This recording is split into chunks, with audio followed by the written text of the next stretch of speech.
Hello दोस्तों, PET 2021 के question paper की डिस्कशन के स्टार्टिंग में हम इसको कैटेगराइज कर दिए हैं topic wise, history, geography, polity, economy, science and tech etcetera. ठीक है, चलो यहाँ पे जो सेट है, सेट नंबर 2 है, ये सेकंड सेशन का है, यानी कि जो क्या बोलते हैं, सेकंड पाली जिसको बोलते हैं आप, उसका है। और इसमें हिस्ट्री के क्वेश्चन की बात करते हैं। हिस्ट्री के क्वेश्चन में फर्स्ट क्वेश्चन है कि निम्नलिखित किस क्रम में भारत आए? In which order did the following come to India? Sir Thomas Roe, Faxian and Xuanzang. Sir Thomas Roe आए थे 1615 में इंडिया। और जब फायान की बात करेंगे तो ये C2 के टाइम में आए थे, चंद्रगुप्त द्वितीय, जो गुप्त काल के प्रतापी शासकों में गिने जाते हैं। और गुप्त काल के जो वास्तविक संस्थापक थे वो चंद्रगुप्त प्रथम थे, और 319 AD में गुप्त काल की स्थापना हुई थी। तो अब सोचो कि फायान कब आए हैं C2 में, तो ये इस 4th सेंचुरी AD की बात हो गई। वेनसांग की बात करेंगे तो वेनसांग हर्षवर्धन के समय में आए थे, और हर्षवर्धन की मृत्यु होती है 647 में। अर्थात इसका जो क्रम बनता है 2, 3 एंड 1। अब 2, 3, 1 किस में है? A, B, C, D। सही आंसर क्या है? C। चलो नेक्स्ट क्वेश्चन है, सिराजुद्दौला किस युद्ध में अंग्रेजों से पराजित हुआ था? सिराजुद्दौला कहाँ का नवाब था? बंगाल का, बंगाल। ठीक है, बंगाल के नवाबों में 1757 में बैटल ऑफ प्लासी हुआ था, और 1756 में ही सिराजुद्दौला का राज्याभिषेक हुआ था। तो प्रशासन के बारे में उतना नॉलेज भी नहीं था, और बहुत युवा थे तो बहुत गर्म खून था, तो ब्रिटिशर्स की भी पकड़ बंगाल में बहुत ज़्यादा हो गई थी, और दोनों के बीच में मतभेद शुरू हुआ।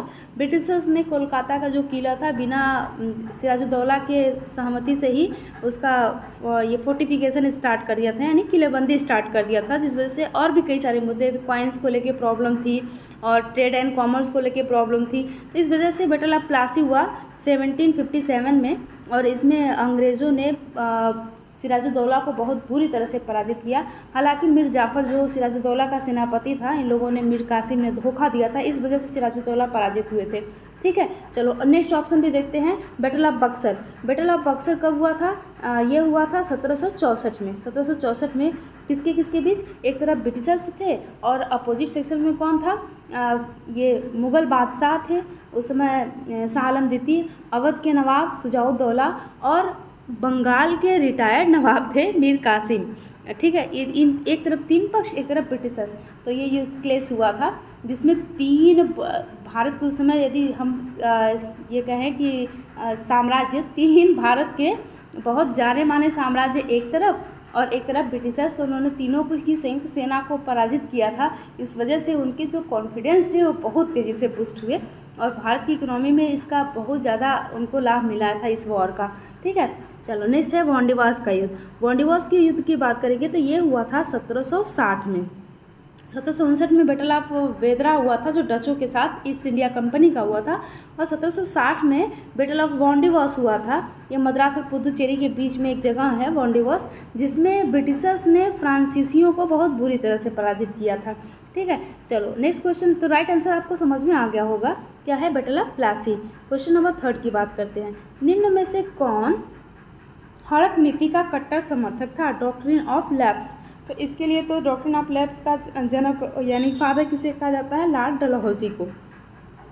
ये क्या करता था कि किसी पे कुशासन का आरोप लगा के और गोद लेने की प्रथा को निरस्त करके अलग अलग तरीके से विभिन्न राजवाड़ों को हड़प लिया था।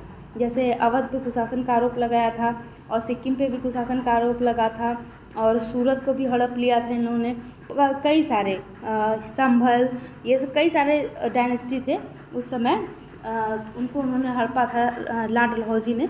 1848 में ये बंदा आता है, 1856 में ये चला जाता है, और इस बीच इसने बहुत बड़े एरिया पे यूँ कह लो बिना युद्ध किए कंट्रोल कर लिया था, और इसके जाने के बाद पूरी क्रांति ही हो गई थी।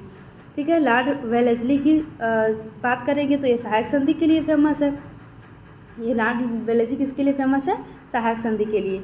नेक्स्ट क्वेश्चन क्या है? क्वेश्चन नंबर 4, भारतीय इतिहास में धन्वंतरी कौन थे? धन्वंतरी ये प्रसिद्ध चिकित्सक थे। जो धनतेरस की पूजा होती है ना दिवाली पे, वो इन्हीं की याद में होती है।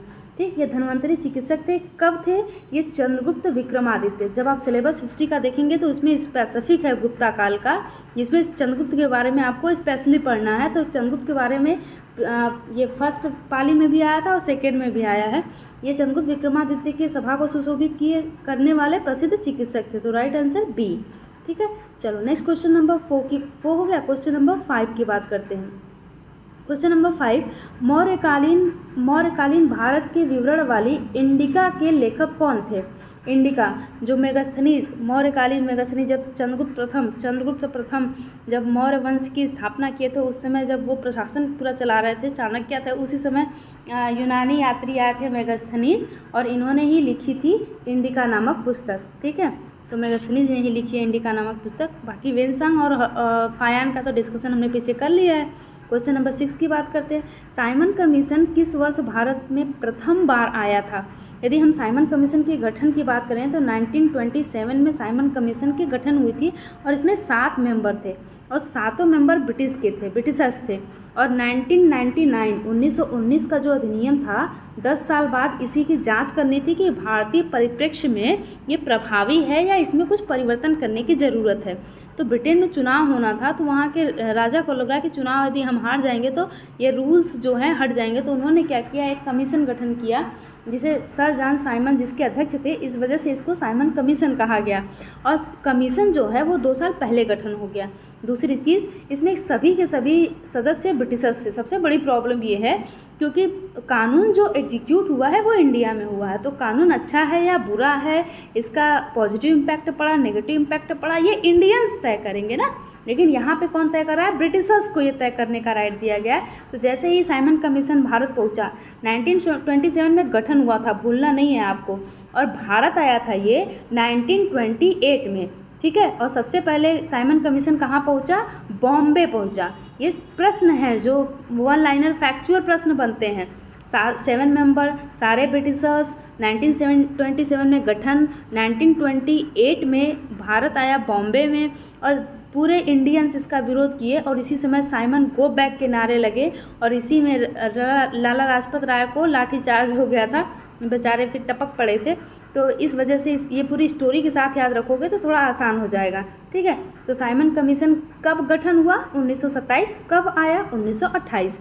चलो नेक्स्ट क्वेश्चन, क्वेश्चन नंबर 7, भारतीय राष्ट्रीय कांग्रेस द्वारा किस अधिवेशन में ऐतिहासिक पूर्ण स्वराज या पूर्ण स्वतंत्रता का प्रस्ताव पारित किया गया?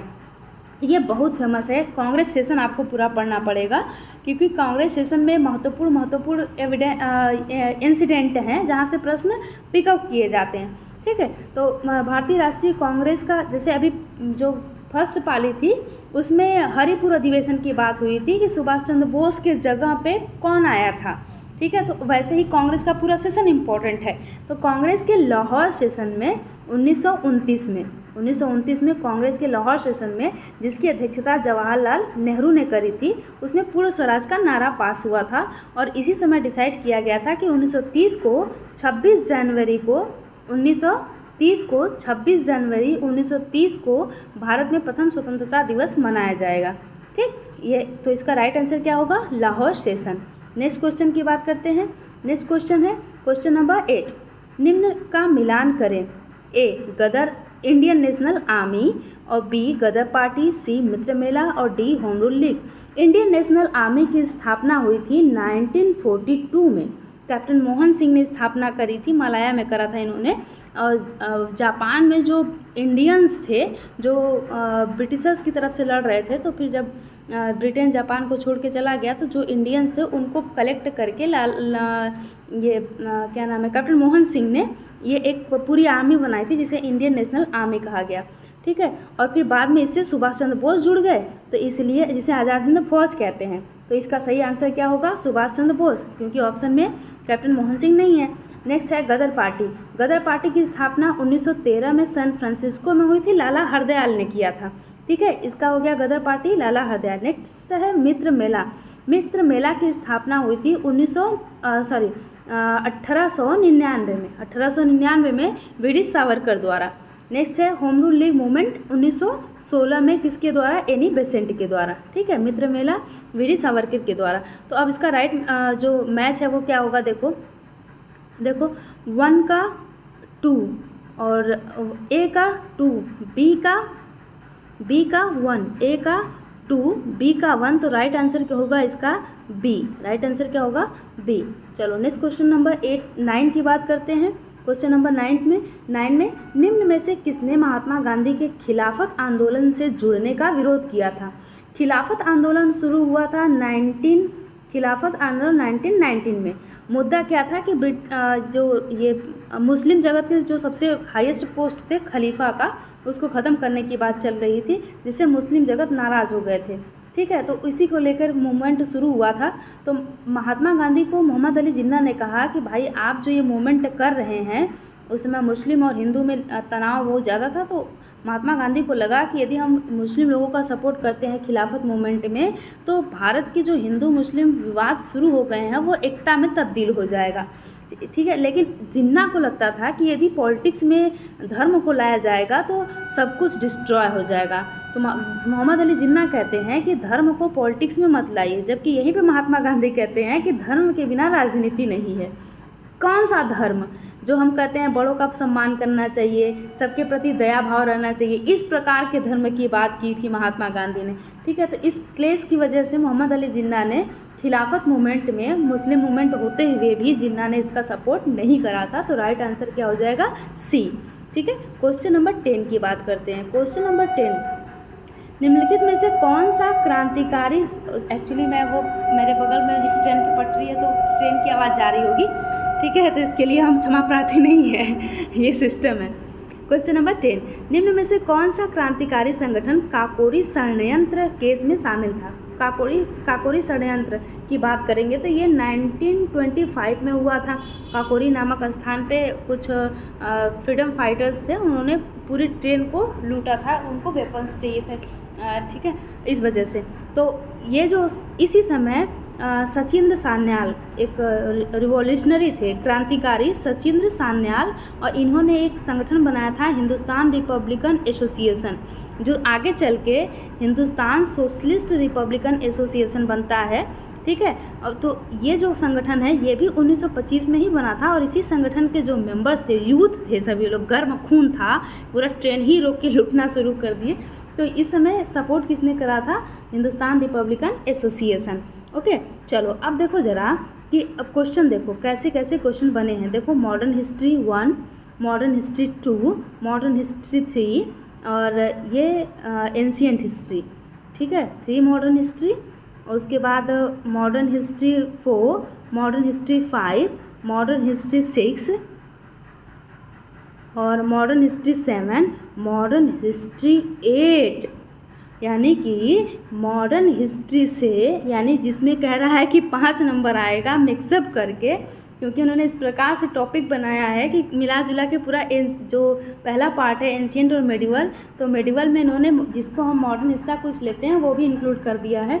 तो मिला जुला के आपको मॉडर्न पे बहुत मेहनत करना पड़ेगा। ठीक है, 8 क्वेश्चन केवल मॉडर्न हिस्ट्री से आए, पूरे के पूरे मॉडर्न से आए हैं, जिसमें से 1 क्वेश्चन केवल गुप्ता डायनेस्टी से है, और यूँ कह लीजिए कि उसमें भी सर टॉमस रो हैं जो मॉडर्न के ही आते हैं, और फायान और बेनसांग जो एंशिएंट से आते हैं, और नेक्स्ट 1 क्वेश्चन है मेगास्थनीज को लेके। ठीक है, तो केवल 2 क्वेश्चन देखा जाए तो मोटू मोटा 2 भी क्वेश्चन नहीं है, 1.5 क्वेश्चन है जो एंशिएंट से आया है, बाकी मॉडर्न से आया। तो मॉडर्न को पहले तैयार कर लिया जाएगा। Okay, thank you.